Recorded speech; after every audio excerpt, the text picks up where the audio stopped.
Okay, time now is 12:09 p.m. Um, 12:09 p.m. On May 10th. We are one day away from leaving. One day. Holy shit. It is. Yeah, it's the last day basically. Tomorrow's technically the last day, but yeah, one day away. Um, yeah, I slept from 5:50 to 11:45 and I went back to bed for a little more. Um but yeah, yesterday I think I am for the most part pretty productive, but again, of course, I'm never able to finish everything I want to do in a day.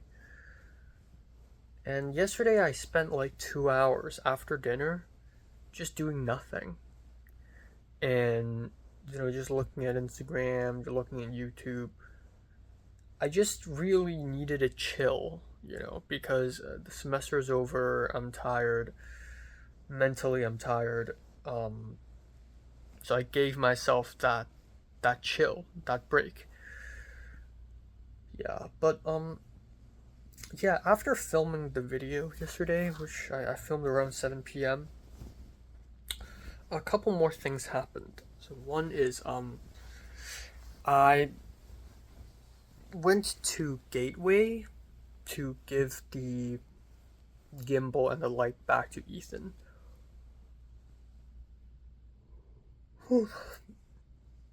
So yeah, it wasn't a home all day yesterday, as it turns out. It's a very quick trip. I free lifted over there, waited at Gateway. Ethan shows up in a t-shirt, and then I gave back the stuff to Ethan. And I was like, "Well, see you next semester then." And Ethan was like, yeah. And I was like, "Yeah, let me know if you need help." And Ethan was like, "For the 310?" And I'm like, "Yeah." And he's like, "Yeah, I need your help." So I'm already locked in for a 310 project next semester.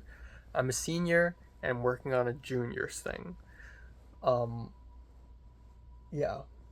So that's fantabulous, really fantabulous. Right before I left for Gateway, Zawan, the other roommate here, she came down and she told me, "Oh, I don't know why, but the AC has been shutting off automatically." Because she turned on the AC a couple times and I turned it off because I felt cold. And then I just told her straight up. I was like, "I turned it off."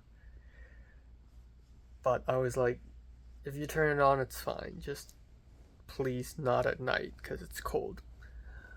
Um, and then later that night, after coming home from Gateway, I made a phone call with Retablo, and we just talked and talked, and the call went on for about 1.5 hours. And as I called, I ordered food from Grubhub, Dave's Hot Chicken, and I just waited and waited, and then a whole hour later, Dave's Hot Chicken arrived, and then I had Dave's Hot Chicken, and it was a great meal. And this made me realize how much food I still have left in the fridge, actually. So there's going to be some eating, there's going to be some cleaning up. But yeah, all those time spent on the phone call and eating, you know, yeah. And then about 10 minutes into eating my meal, I have to come back upstairs to my room because I need to reserve tickets for Con, for day 2 of Con. And I did not expect myself to get the big ones like Sound of Falling and Mission Impossible. And as expected, I couldn't get them. And the only 3 screenings that are available that day is Yi at Buñuel, Lynchland at Buñuel, and Comanche Territory at Buñuel with Tarantino in presenting. And I got all 3 of them. And it's crazy. This makes me worried that in the next few days I'm only going to be getting like the leftover screenings. I mean, Yi is a fucking masterpiece, and I'm seeing Tarantino, yes, but and I'm seeing David Lynch's son, yes, but like those are like leftover screenings. So I'm worried, you know. I'm worried. I know my accreditation is low, but like, come on, seriously. So tonight we'll find out because I have to get Mission Impossible tonight. If I don't get Mission Impossible tonight, it's over. I can't see Mission Impossible at all during the festival. So I'm trying to get Mission Impossible and Sound of Falling, and Left-Handed Girl and Put Your Soul on Your Hand and Walk, all four of them. But I'll probably drop either Left-Handed Girl or Put Your Soul. I'll drop one of them. But eventually I also got Red Canyon with Tarantino presenting. It just freed up. I just kept refreshing the page. But yeah. Yeah. So we'll see. We'll see. And apparently these are the only screens available. Asir was like, yeah, I got these 3. And I'm like, me too. And Colin was like, me too. Yeah. Yeah, and then that brings me to, I guess, a huge problem I realized last night, and that is when I'm on the plane. I didn't realize last night. I mean, I kind of knew it already. It's just a huge issue, and that is I need to register for tickets on the plane. And for that, I need Wi-Fi. And if I need Wi-Fi, I need to pay 25 Swiss francs.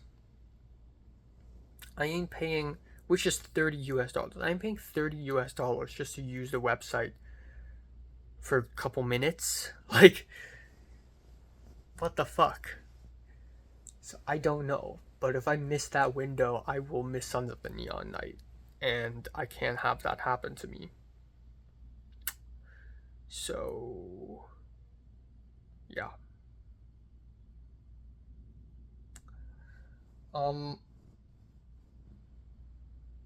Yeah. We'll see. I'm gonna ask like a stewardess there, or I can make a phone call or something, and ask them, hey, can I just for free or like $10, give me a discount? Just use the website for a couple minutes, you know.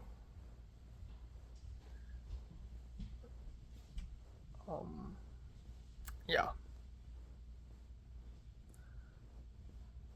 And then tonight I'm checking in. So tonight I have to check in. Yeah, and tonight I have to register for tickets too at 11 p.m. So today it'll be a bit complicated. I'm heading to downtown LA to buy some shirts, and then I'll be at Egyptian Theater watching Afterlife, and Jacob will be joining me. I won't be seeing Kiara. It's just not going to work out. Kiara's staying at Venice Beach, not, Hollywood, unfortunately.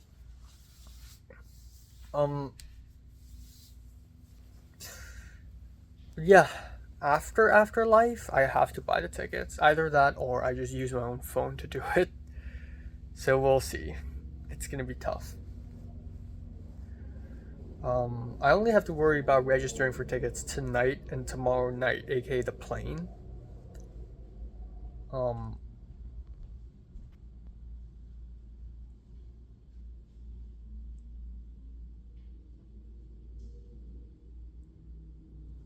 um, yeah. Still excited though. Still haven't booked the Airbnb. I don't know why, but the Airbnb I want to book, the host kind of just disappeared. Not responding to me at all. I requested to book it. Um, yeah, so that's fucking weird. And then I haven't even started packing. I just didn't have the time. So that's an issue. I have to do it today, obviously. I got the vacuum. It works. So I'm gonna vacuum the place up and clean it up, and then I'm gonna start packing. Yeah, loads to do, and I gotta start, downloading movies so that I can watch them on the plane. Okay. Damn. Shoot. How do I do this? Come on. Bruh. Okay. Has to be plugged in.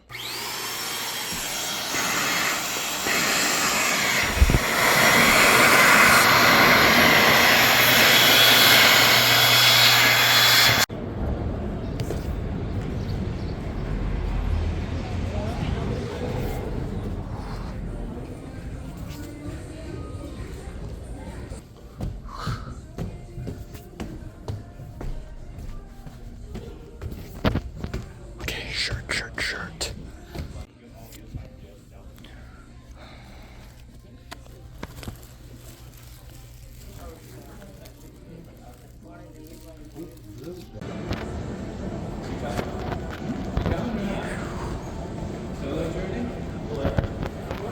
Okay.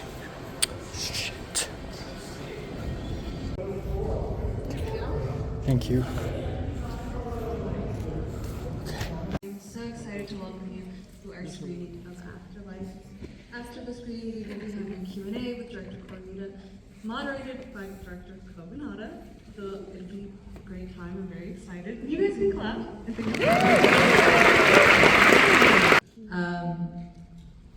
Director Correa is very hard. He's so very busy, so he's very hard to nail down.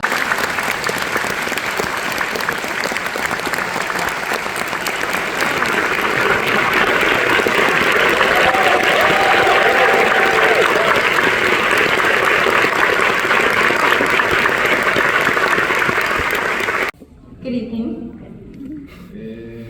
土曜日のこの夕方、夜、こんなにたくさん、この劇場に集まっていただきまして本当にありがとうございます。 Thank you so much for all of you who showed up on a Saturday evening. So many of you. I'm so appreciative. Thank you.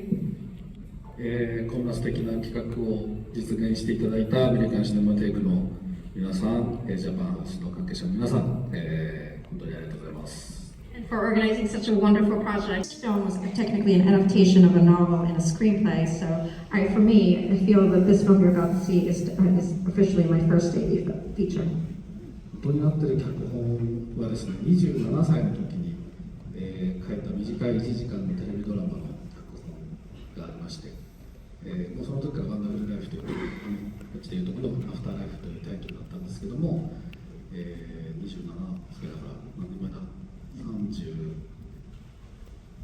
年前35年前に書いてますね。だいぶ経ちましたけども、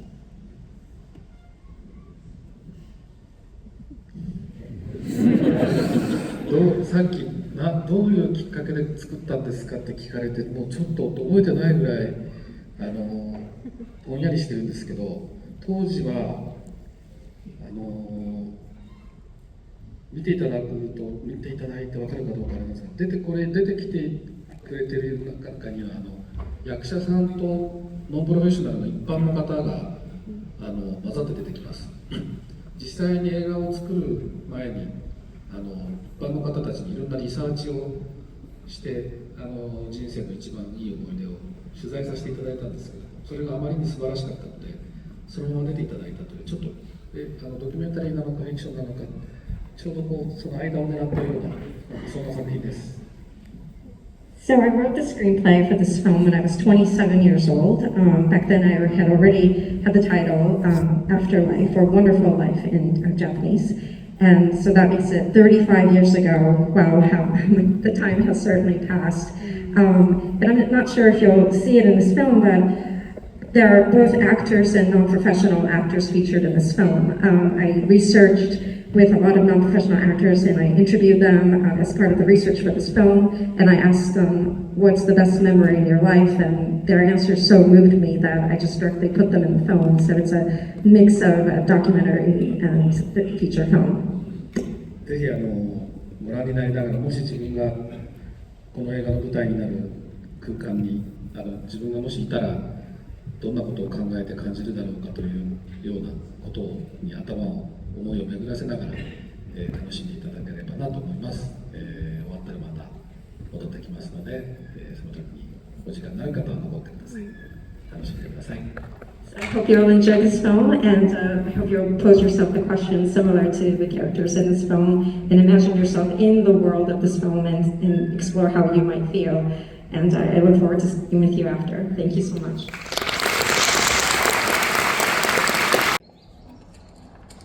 ここにいたんだ。探しちゃった。はい。暑いから。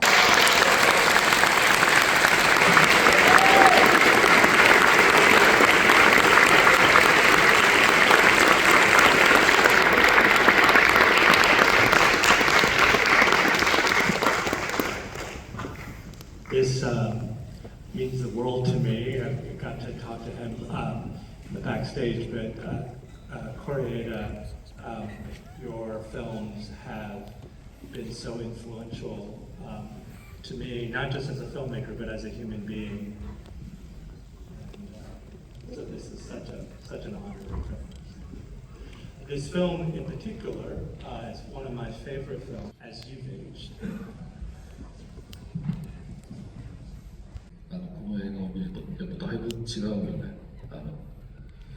こんな風に、ある種なんだろう、これ明るいって言っていいのかどうかわかんないけど、今作ったらもう少しシビアなというか辛い話になっちゃうかもしれないですね。だからこの時に作っといてよかったと思います。So when I made this film, I was 35, but actually when I wrote the first draft of the screenplay, I think I was 26, 27, I want to say, when I came up with the idea and the setting and so on. And so back then, in my 20s, the fact that I would die seemed like a very far away fantasy. But now that fantasy is getting closer, so it's no longer so much of a fantasy, so it's quite a different experience to watch it now. And I don't want to say bright, but it does feel, the film feels optimistic. And if I were to make this film now, I think it would be a little more severe, not so optimistic. The concept of this film is so extraordinary, so otherworldly. But the film itself is so grounded in everydayness and the ordinary. Right? I feel like if this film was made in America, that way station would be fantastic. So I'm interested in that choice of grounding it in the ordinary world. And when you worked with your department as the production designer, the costume designer, that direction, what was your direction and why was that important for you to ground it in the ordinary?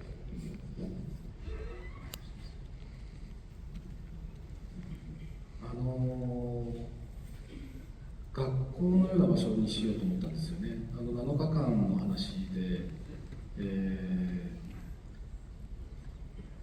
メージとしては古い木造校舎っていうのを最初探してたんですよね。そこでこう死者と出会いながら一人の青年が1週間かけて成長して、卒業していくっていうイメージだったので、最後のその卒業式っていう亡くなっていく、お葬式ではなくて卒業式っていうイメージを最初に抱いていたので、空間としてそういう場所を探そうということで、考えてました。The idea what I had was to, as a school setting, the film takes place in a period of 7 days, and I think I was initially looking for a traditional wooden school building. And this tracks because the film tracks the growth of a young man, and well, it ends with a funeral, but it's actually a graduation. He graduates. So that was the image that I had, and I wanted to create that space that would work with that. But there is, like, they're making Earl Grey tea, and there are like potted flowers behind them, and it doesn't suggest that they're in some other world. It suggests that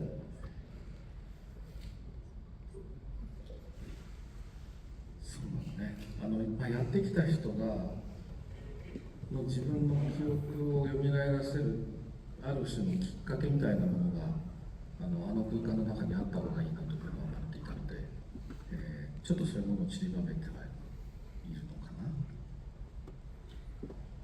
な。For the people that arrive in that space, I felt that the space should hold cues that revive their memories. So that's what I was conscious of. So this is also, for me, my favorite film about filmmaking, right? So Dave Bernay, Irma Vep, and this, of course, is also feels very much about filmmaking.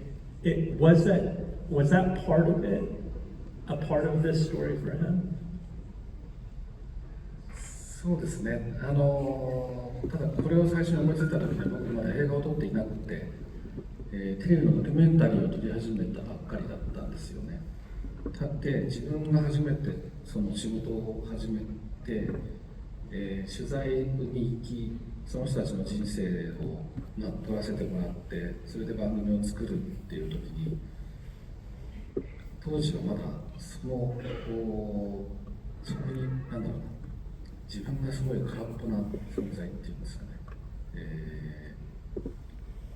僕はこうやって人の生活を取材して番組にしていくだけで終わっていくのかっていう不安が結構急に膨らんできていて、それがだから、この作品の着地点として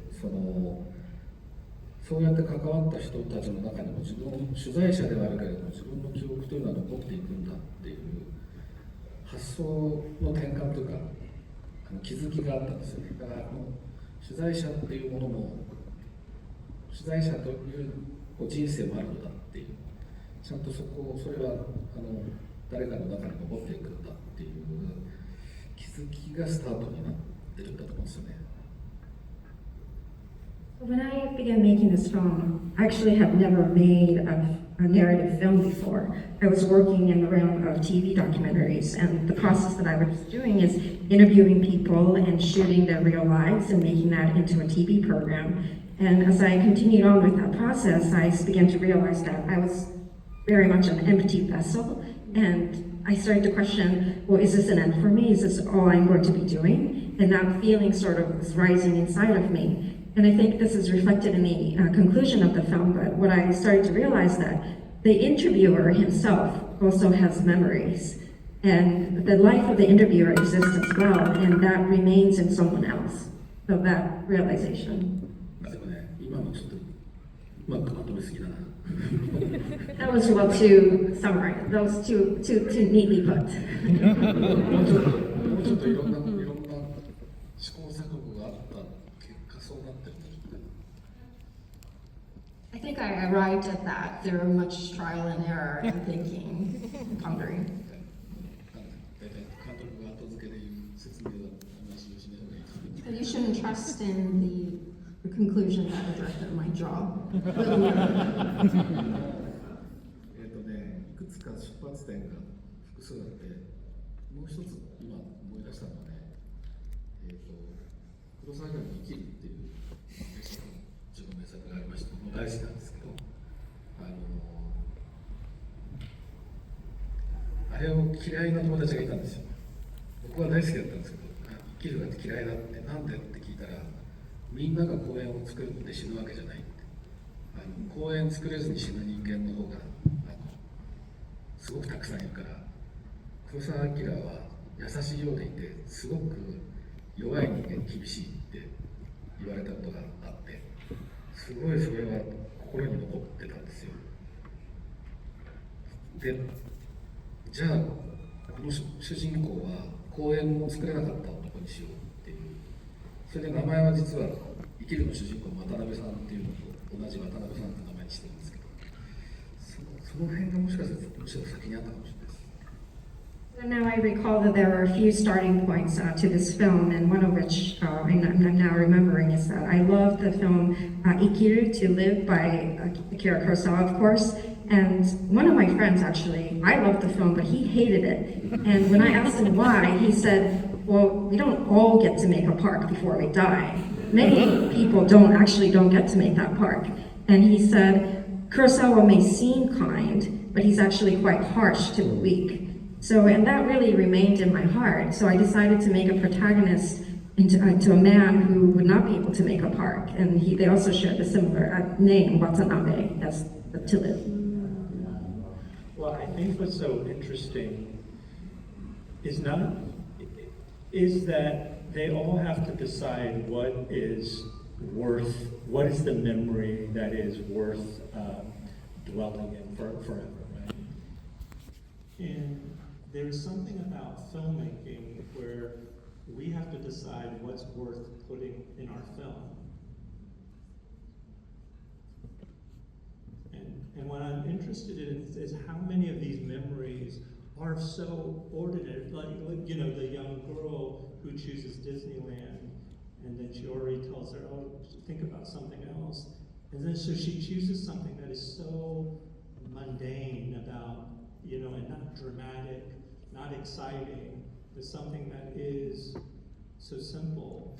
And maybe that's also like the Ikaru, that we don't have to do something dramatic, but we can like live in something so,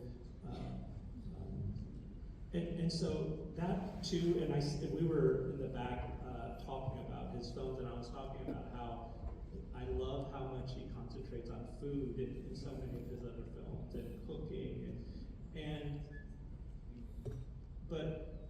and so what he's saying is that it's worth putting in my film, even though it takes time, even though it might not drive the plot, it's worth putting in my film.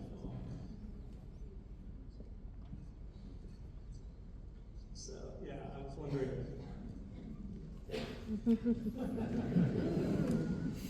そうですね。 As you said, yes, you're probably でも right. そうですね。これ、試写役で出てきている方たちの半分は一般の人で、映画を作る前にスタッフが街中に、東京の街中にバーって散ってビデオカメラ回して、もう本当に失礼で申し訳ないんですけど、もし死んで一つ人生の中から思い出を選ぶとしたらどんな思い出を選ぶか聞かせてくださいっていうリサーチを800人ぐらいしたんですよ。それで毎週それを持ち寄って、それを見ながら、その中でもう本当に面白いんで出てもらっちゃおうって言って出てもらった人たちがいます。だから実際に彼らが自分の人生の中で選んでいるものをここでは使わせていただきました。In the film, half of the deceased people are just ordinary citizens, non-actors, and how we achieve that is my crew actually, with a video recorder in hand, scattered throughout Tokyo, and they would approach people and say, "Excuse me, but I need to ask a question. Oh, which memory would you choose to take away with you?"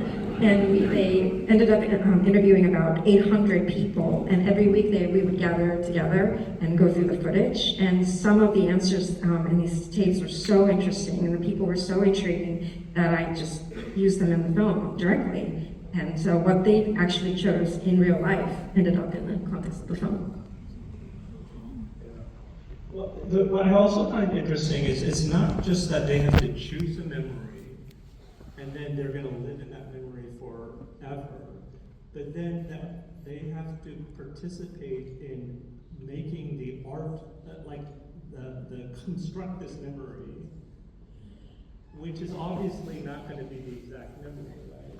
So it's like they have to create the art of their memory or the artifice of their memory. Why? What is it about that process? What is it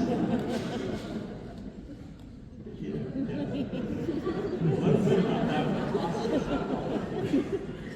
いや、ですね、それもこれも後付けですけど、メモリーっていうものを、いわゆるメモリーという固定されたものではなくて、リメンバリングっていう、想起する、思い出すっていう行為を通して、そこに生なものとして記憶が立ち上がってくるっていう、動的に、静かな静的なものを動的に捉える瞬間っていうのを、多分、撮りたかったと思うんですけど、でもそれを狙ったわけじゃなくて、実際に例えば多々良公子さんって、80歳近いおばあちゃんが赤い靴の履いてるお兄さんの前で白いハンカチを振って踊ったっていう話をしていただいた方が、あれ私自分でどうやって踊ってたかしらっつって立ち上がって自分でハンカチたりするのは僕は何も指示をしてないので、彼女が自分から立ち上がって参加をしてくれてるんですよね。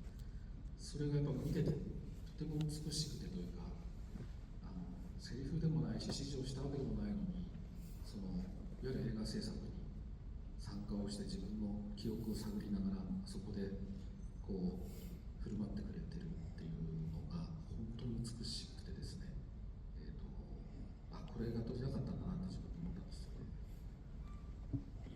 This is another conclusion I'm drawing now, so take that for it is. But for me, memory is something that's static, but remembering is, of course, it's a verb, it's live. So I think I wanted to shoot something that transforms from being static to quite dynamic, from memory to remembering. And you might have seen that old lady who's Takaroku Kimiko, who's about around 80 at the time, and she said, my memory is dancing with a red handkerchief. But she couldn't quite recall how she did that, so she stood up and started raising the handkerchief, and I did not direct that. But her movements were so beautiful, and there were no dialogue that I gave her or no direction, but she was clearly a participant in that performance, and it was so beautiful, and when I saw that, well, I knew this is what I wanted to shoot. 最初はだから実はああいうメイキングの部分っていうのはそんなに使うつもりがなかったんです。で、あそこで撮った、いわゆる再現フィルムというのが本当に撮っていて、それは全部つないで仕上げてるんですが、上映会の中でそれを見せて終わろうと思ってたんですけど、現場のメイキングが映画を作るプロセスが面白くて、僕はこれで初めて山崎豊というこの後ノバディノーズとかステロキンとか一緒に組んでるカメラマンさんと初めて組んだんですけど、もともとドキュメンタリーのカメラマンさんなので、あまり僕の言うことを聞いてくれなくてですね、現場で面白いともうスイッチをしちゃうんですよ。それでその多々良さん立ち上がるとかその辺もいきなり回し始めて、僕がいなくても回しちゃってるシーンが結構あるんですね。で、いやそんなに回してもフィルムもったいないし多分使わないと思いますって言ってたんですけど、上がってきて編集で見てみたら圧倒的にそこが面白かった。で、そこを残して仕上がったフィルムの上映会をカットしたっていうことがありまして、本当にだから発見の多い撮影現場でした。現場で出来上がってきた、現場でテーマが見つかっていったっていうすごくスリリングな経験をしました。Originally, it was my intention to use so much of the behind-the-scene footage of the film, but actually the recreation of the memories, that was kind of the behind-the-scene, happened behind the scenes, but it was captured on film, and the process was so interesting that it ended up being in film. But this was the first time I started working with the cinematographer, Hitaka Yamazaki, and we would later go on to work on my other films. But he began as a documentary cinematographer, so he actually wouldn't listen to me that much. And whatever interested him, he would switch on the camera for the lady dancing and so on. And he would always roll camera, even if I'm not there. And I would tell him, well, I'm not going to use so much footage, but in the editing process, some of the scenes that he captured behind the scenes were so interesting that they ended up being part of the film. And so this film was all about discovery, and it was quite a thrilling experience to discover the theme of the film on set. It really makes that whole process so meaningful. This is why also it validates the process of remaking. To me, it validates cinema itself, right? Because there is something about the act of it and how profound even the artificial remaking of the memory has a different kind of truth to it, right? It's very profound. So at the very end, when we find out that the moon is not real, it's also a construct, but it doesn't make it any less beautiful, right? It doesn't make it any, anyway. I can't believe I get to talk to him about it. I want to talk quickly about Erika Oda, the Shiori. I feel like that is the best listening performance I've ever seen. So much of her acting in the film is just her listening to other people and watching it. But I'm always mesmerized by her. To me, she is like the entry into this world. How did you cast her? I just think it's such an outstanding performance.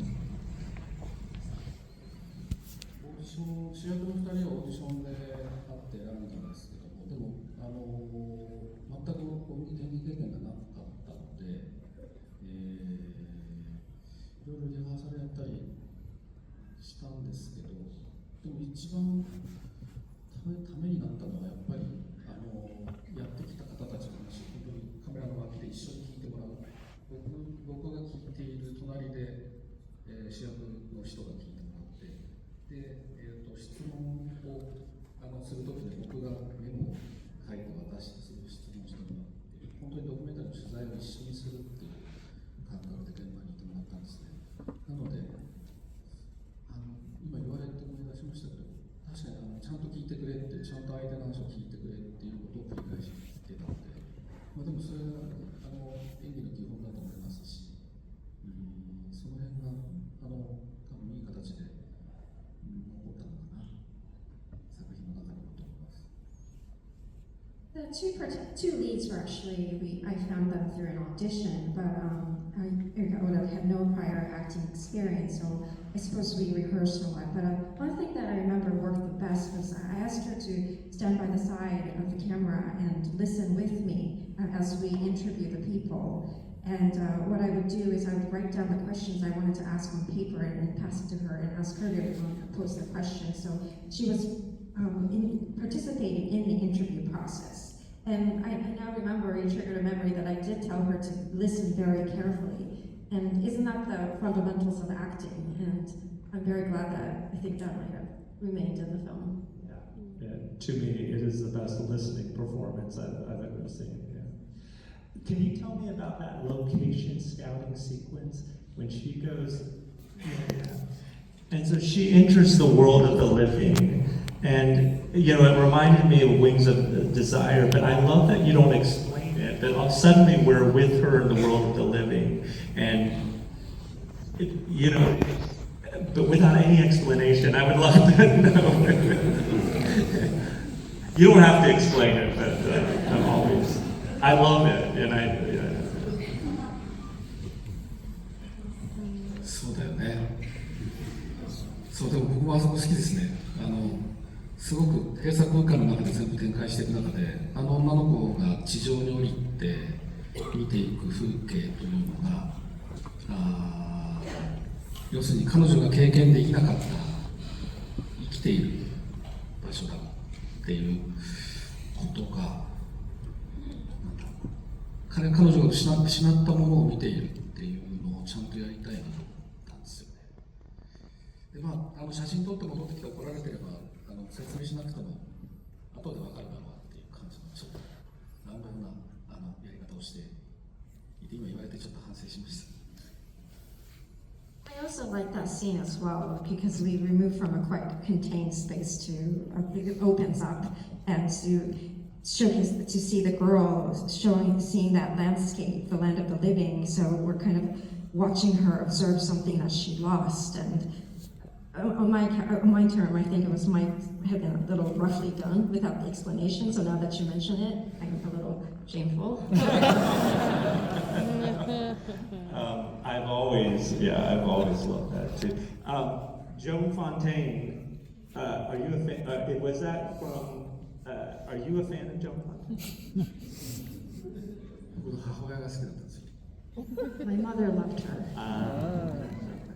僕の母親はハリウッド映画、昔のハリウッド映画が大好きで、特にジョン・フォンテンとビビアン・リーが好きだったんで、なんかせっかくだから名前出そうかなと。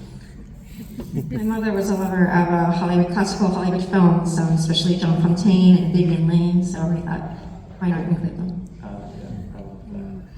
love that. There was this moment, and you don't have to tell me this either, but where Shiori, but they're in the Watanabe, the videotape room, and Shiori whispers something to Mochizuki. And I was just curious, was that improvised? She was whispering something, or did you, Does he even remember that? あれはでもセリフありました。セリフ書いてます。自分で監督が書きました。I did write that dialogue. I'm not gonna ask. でもね、そこは書いたんですけど、結構やっぱり一般の人が喋ってる話はもうとにかく好きに喋ってくれっていう、でそれフィルム回しっぱなしにしてるから、30分でも40分でもみんな本当に喋るんだよね、自分の思い出話だから。なのでそれに触発されて、それをこう受け止めた役者さんの方も結構改めて見るとセリフではないことも喋ったり動いたりしているので、なんだろうな、一般の人の自由さにこう触発されて役者さんがすごく自由になってるっていうのは見てると思います。面白い、こうなんかちょっと溶け合ってる感じがすごくいいなと思ってます。I will say that watching the film now, I remember that in terms of the dialogue, a lot of the people that were being interviewed, I was encouraging them to speak quite freely, and I would just roll camera, so they would go on for half an hour, 40 minutes, because they were just talking about their own memories. And I think the professional actors themselves were also affected by that sense of freedom. And I see now that they moved or threw in a line of dialogue that was not in the script. So I think I like that kind of fusion that happened between the two groups. Have you used that in your other films, that improvising, or was it specific to this film?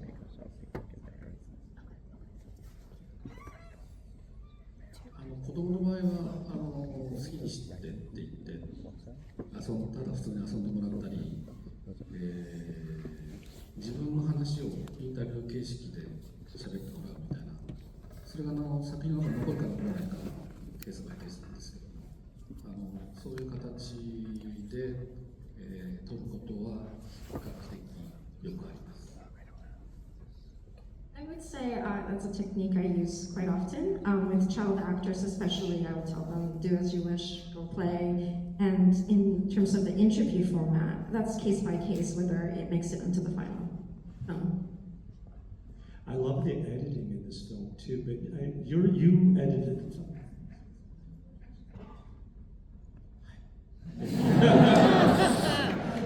それでもなんだろう、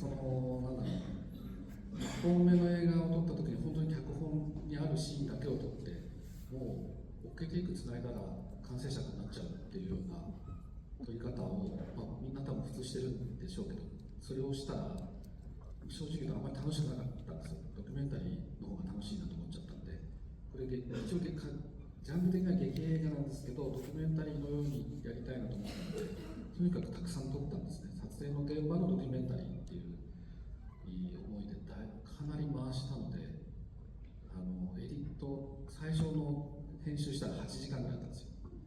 なのでその8時間を2時間にどう短くしていくかっていうのをとにかく自分で必死でやったんで、この作品の編集に関して言うと楽しかったというよりは大変だったなっていう印象です。For my first film, I remember that I merely shot what was on the screenplay. So I got the sense that I was connecting the scenes that I gave an okay to, and it became a film. But that wasn't very fun, and I remember feeling at the time that documentaries are more fun. So for this second feature, I wanted to make a narrative film that felt like a documentary. I went about it thinking I would make a documentary of filmmaking. And the final footage ended up 8 hours long, so to shorten that into 2 hours was quite desperate, and I don't know if it was a fun experience, I would say it was a struggle. 戦地で捕虜になってお腹が空いて、その鶏、そこにこう歩いてる鶏を食べたいって言っていう安倍兵にギブミシガレットって言ってもらってみたいな話してるおじいちゃんがいたと思うんですけど、おじいちゃんの話は全部で、1時間20分ぐらいなんですよ。で途中で止めたら失礼だと思うから、それ全部回してて、あれは助かって日本の土を踏むまで延々と続く話なんですけど、全部撮影したので、そういうものも含めると本当に30時間超えるフィルムになりました。Yeah, the old man who talked about his war experiences of being so hungry that he wanted to eat a rooster and he asked for cigarettes. That episode, he talked for about an hour and 20 minutes, and I felt it would be rude to ask him to stop, so we were rolling camera the entire time until he eventually made his way back to Japan. So, including all those, I think the footage would have been about 30 hours. So how much of, before you started shooting, did you have a script from beginning to end of the story, or was it just a sketch that he was going to find the film in the process?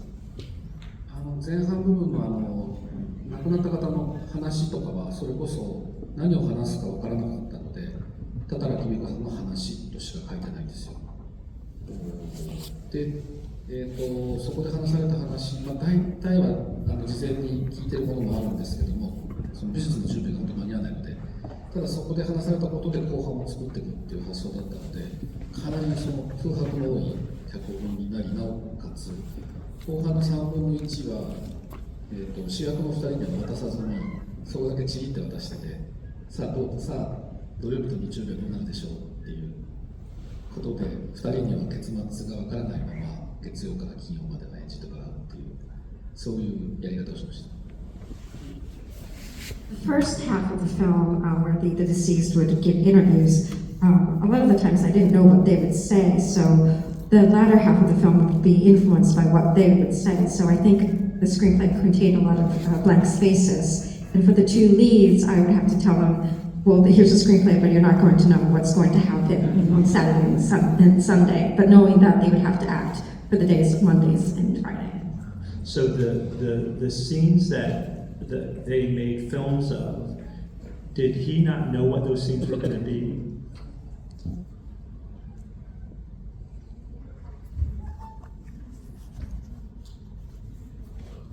そうだから美術のスタッフが集まって会議しててさ、セスナの屋根の位置が違うって言われた時に美術スタッフがそんなこと言われても無理って言って本当にあそこは必死でこれでいいんじゃないかって言ってるのはもう本当に切羽詰まって美術部が本気で議論してるんですけど。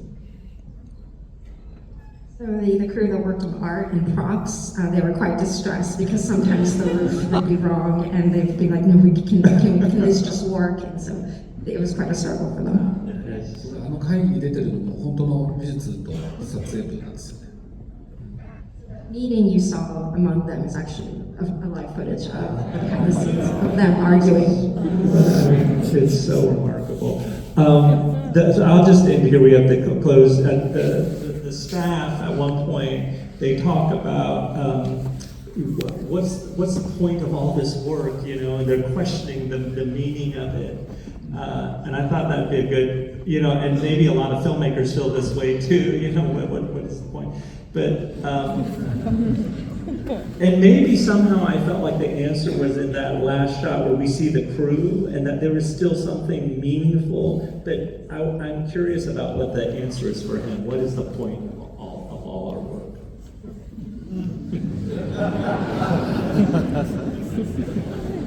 Give me meaning.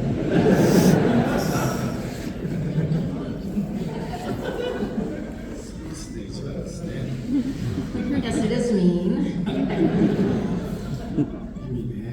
意味を考え始めると大変ですよね。It's quite rough when you start thinking about the meaning of it all. そうですね。意味を考えないといけないと思うんですよね。楽しいか楽しくないかって考えるとすごく僕は楽しいですけど、今映画を作ってることはあんまり意味を問い始めるのは多分楽しくないからだと思うんですよね。だから意味を考えずに映画監督のキャリアは全うしたいなと思います。So I would say you can't start thinking about the meaning of it all. It's either you're having fun or you're not having fun. And I would say I'm having a lot of fun making films. And if you're questioning the meaning of it all, you're not having enough fun. I would like to.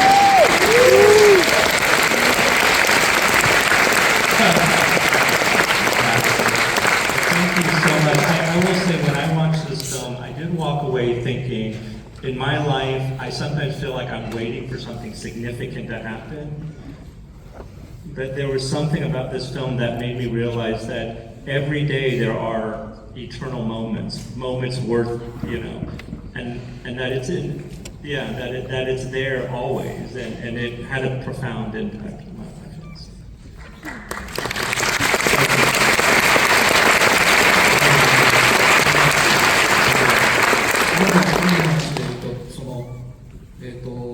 誰もが公園を生きるの渡辺さんみたいに誰もが公園を作って死ねるわけではないけれども、誰もが心の中に誰かが憩える公園を作れるんだっていう、そういうむしろその方が大事なんだっていう映画になってればいいなと思いながら、作りました。ちょっと綺麗にまとめすぎたかもしれませんけどもそんな映画として皆さんの心の中に届いていたら嬉しいです。ありがとうございます。So I wanted to say that, like Watanabe, we might not all of us get to make a park, but it is possible to make a park within our hearts. And there might be more value in that. And I think that's what I tried to depict in this film. And it might be too beautifully put, but I hope that's the message that you're able to receive in your hearts.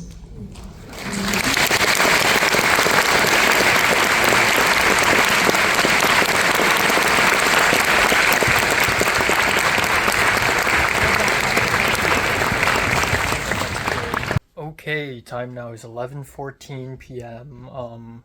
My voice is raspy, I'm tired, and I just completely flopped the Cannes registration because every single freaking screening is booked, aside from the ones that nobody's planning to watch. So that's that.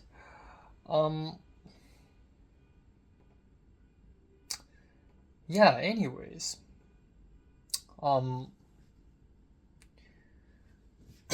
Anyways, let's talk a little bit about today, and then I'm gonna go on and make dinner. So today's the last day of I guess my stay in LA. It's not exactly the last day of round 5, but it is the last of sorts. And I don't know. I slept for like 6 hours ish, and I feel like that's too much because I actually have so much to do. And right after I woke up, I spent so much time just filming my mini albums review video, and then I was like, fuck, I still have to have lunch, I still need to edit this video, I still need to watch Adolescence, 2 episodes of it, and I need to go to Uniqlo to buy a shirt, and then I need to go see Afterlife with Koreeda. I DM'd Jacob, and I was like, when should we meet up for Koreeda? And he's like, oh, sorry, I'm not going because I need to write my paper. So yeah, so I'm going solo basically. So yeah, so as if that's not bad enough, like in terms of my time constraints, at around 2 p.m. ish, no, at around 4 p.m. ish, I had to go to the bathroom. And that, originally I wanted to go to Uniqlo, like leave my apartment at around 4 or 3:30. No. I left my apartment at 5:30 p.m. 5:30. So I was ultra late, and at that point I decided, you know what, fuck it, I'm not gonna watch Adolescence. I'm not finishing Adolescence, I'm done. Like, I will finish it after I return from Cannes, a couple weeks later. It's just too much. So yeah, that was a wise choice. That was a necessary sacrifice. I also used the vacuum cleaner, and disappointingly, it is wired. It has to be connected to an outlet. It is not wireless, but the cord is long enough so that I could, just move around my room. But yeah, that's a disappointing fact.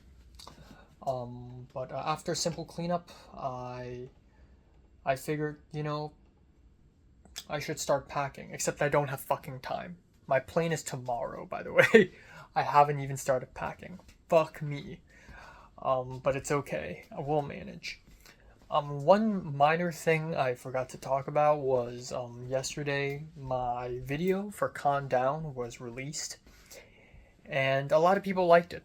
A lot of people, because I guess this is the official announcement to the public that I'm going to the Cannes Film Festival, which is fucking crazy. And of course, Jaehyun didn't like it.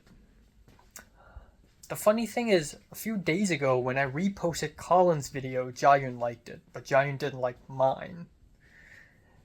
So she's just like, it's so obvious that she's like out of spite. She's doing this out of spite. She does look at my stories.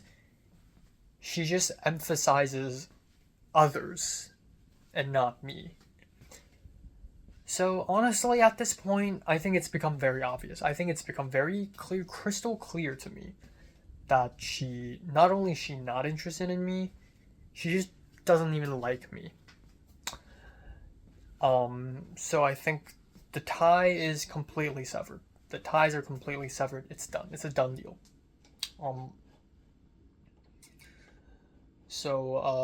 Yeah. Not a lot else to say. I had this very long phone call with Retablo and sort of like worked out our respective romantic frustrations. But I think it's therapeutic. Anyways, let's talk about today. So I left and I went to Uniqlo, and I went there by bus. I went to Dash Bus F and then went all the way straight to downtown LA and then walked over to Uniqlo. And by the time I arrived, I was still quivering. I was wavering because I don't want to spend more money buying a new shirt. And when I arrived, I realized, why am I spending all this time and money just for a new shirt? Like, why not just use my own shirt? And then I'm like, well, I'm already here, so might as well buy one. Fuck it. So I went into Uniqlo, and I was still texting my mom. I was like, is it even necessary? And it sucks. I'm a 22-year-old. I'm supposed to be independent, but like at this moment, I'm just like a little panicky, you know? I walked upstairs, and I found a shirt section, and I found one that looks pretty good. I pulled it out, and that was the moment I had a deja vu moment, where I was like, wait a second. I did this already.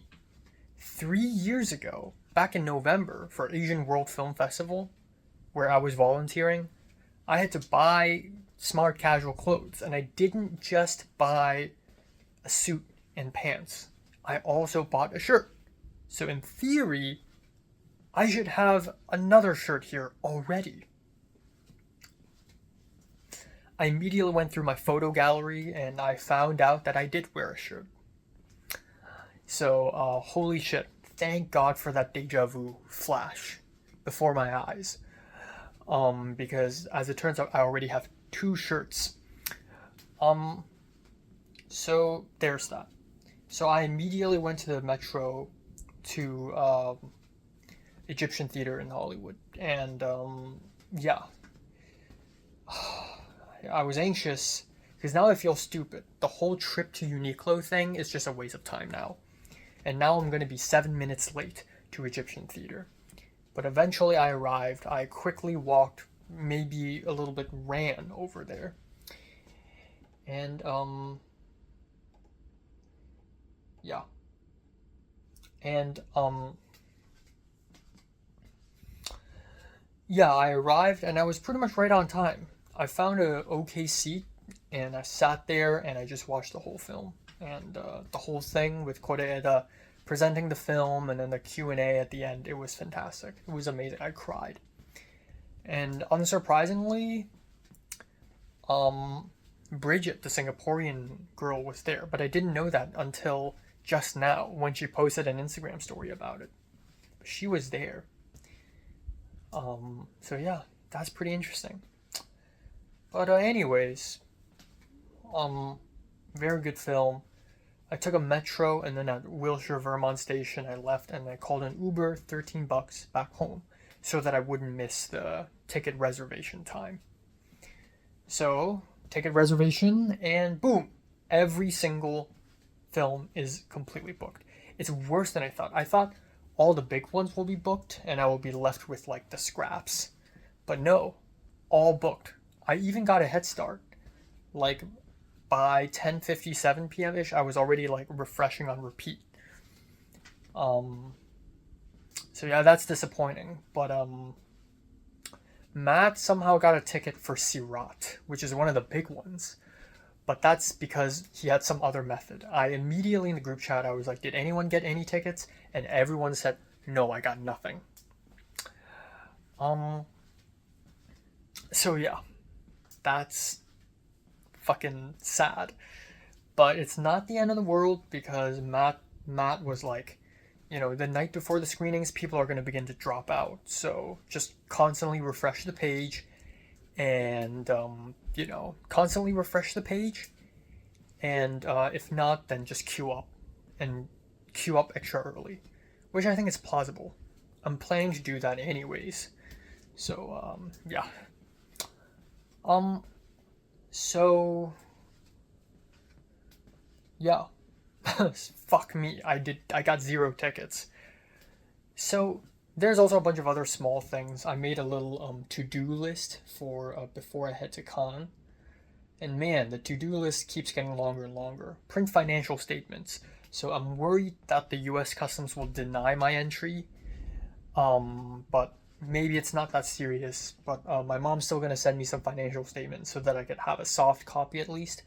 Exchange money, so I need some cash. So tomorrow morning I may head over to the USC Village first, find an ATM and print out some cash so that at some point I could exchange them into euros. Mobile data plan, so I do need an international plan, and unfortunately I have to go with T-Mobile's $35 10-day plan. The thing is, if I don't pay, I can still use data in France because apparently my plan is already an international one, but it's going to be extremely slow. So my aunt suggested this mobile data plan. So that's that. Buy shirt, so you can scratch that. I don't need to do that anymore.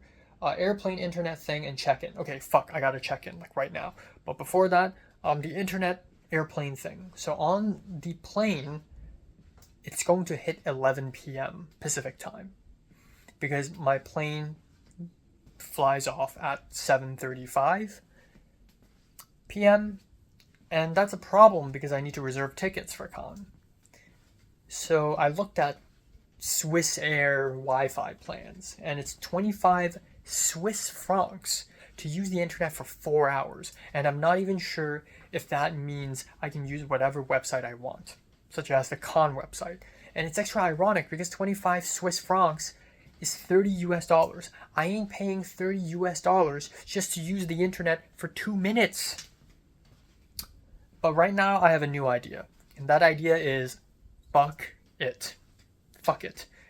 Honestly, when tomorrow's ticketing window opens, all of the screenings are probably going to be booked anyways. I might as well not, And for 16th, it's going to be Eddington and Sons of the Neon Night. And both of them are premieres. And I really want to go to Eddington premiere, so I'm queuing up hella early for that. I'm queuing up I would queue up 6 hours just for Eddington. Same with Begon. And then Sons of the Neon Night, I'm probably going to also queue up that or, night before, whatever. So there's that. So forget about the plain internet thing. Finally, Airbnb. So this is the biggest fuck me in the pussy moment. Because this morning, the Airbnb that I wanted to book, $220. The host, Joao, that's his name. He did not respond to me. And I messaged him over Airbnb DMs again, no message. So he's ghosting me. And then the other one is just too fucking expensive. It's $390. So I was like, fuck it, I'll find alternatives. So I immediately found 2 more pretty decently priced Airbnbs. One is like $280, the other is like $310. And I instead of immediately booking, I usually send a message first because I'm a nice guy. I'm like, hey, are these dates still available? May 24th to 27th. And one of the hosts was like, immediately declined me and said, thank you for your inquiry, but I had to say no because your rating is 3.3 and that's too low. What the fuck? Is this Black Mirror? So, my guess is that 2 years ago when I stayed at that stupid fucking ballsacks Jewish place and I wrote a negative review, the Airbnb owner, the Airbnb host, basically left me a bad review as well. So again, it's like Black Mirror. I did nothing wrong. I did nothing fucking wrong. And I got a 3.3. It's like GPA. And then, coincidentally, at the same time, the other Airbnb I requested also declined. So there are 4 B&Bs. 1 is ghosting me, 2 just declined me, and 1 is too expensive. So I was like, fuck it. I'll book whatever I see. I don't care anymore. I'm not going to go into specific details like, do you have amenities? Do you blah, blah. No, if I see a bed, if I see a bathroom, and it's decently priced, I'm going to immediately book. No questions asked. So I found 3 more. And one of them, I found 3 more places. 3 more. As it turns out, 2 of them are the ones that just declined me. So I literally have 1 choice left. So I was like, you know what, fuck it, I'll immediately book it. So I immediately booked it, and beautifully, fortunately, those people, those hosts, immediately said yes. And it doesn't seem like a terrible place. So I got it. It's $328. So it's a little bit expensive, but you know what? It's worth it. It's worth it, it's fine. So I got it. I'm not 100% sure. Maybe they can randomly decline me. They're like, oh, I found out you got a 3.3. That's bad. We're gonna just kick you out. It's like fucking Black Mirror. And if that's the case, then I have a backup plan. That's Emma. But I already let Emma know, so that's that. And that's it. I just gotta clean pack. I'm starting to organize my room. I just got one of these gray boxes, and I'm putting all the cleaning stuff into that, and I'll be organizing it a little more. Yeah, yippee-ki-yay, I guess. Yippee-ki-yay. Yeah. And then I don't have anything else to add. In the USC Con Instagram, where my video is posted, a bunch of people I know also liked it. From the community college people and even the secondary school people. And surprisingly, I saw Natalie liking it, which is crazy. Because for about 1.5 years, I have not seen or spoken a single word to her. And I don't even think about her that much. I used to think about her a lot. She's gone from my life. And not because I hate her or anything, but because she's genuinely gone. She seems uninterested to hang out with me. She seems uninterested to talk to me. And also, she has a new life now. I have a completely new life now with a lot of lore, a lot of stuff. Even so, I still remember Natalie very vividly because she's a central figure in the most important story I have to tell. The Natalie now, I don't know who she is, but the Natalie from 2014 to 2020, I remember very vividly. But she liked that Instagram post. And I'm just like, wow, she actually remembers me. Huh. Also earlier, I think a week ago, Cedric randomly DM'd me on Instagram, which is crazy. I don't know. Cedric was like, congrats, because I made an Instagram story reposting an article I wrote for Spotlight. And he's like, congrats. And I was like, thank you. How are you doing? How's the UK? Have you graduated? And he's like, yeah, I'll graduate in July probably. And I'm like, okay, good luck. yeah, I still remember Cedric, even though I know zero things. Like, I don't know his lore now. I don't know what other people he's dealing with. I know zero things about his life in Brighton right now. I have so much lore. I have so many hundreds of characters appear in my life, etc. I know nothing about Cedric's life now. They're so far away. They're folklore characters, Yeah. Oh well. And Bridget's DMing me.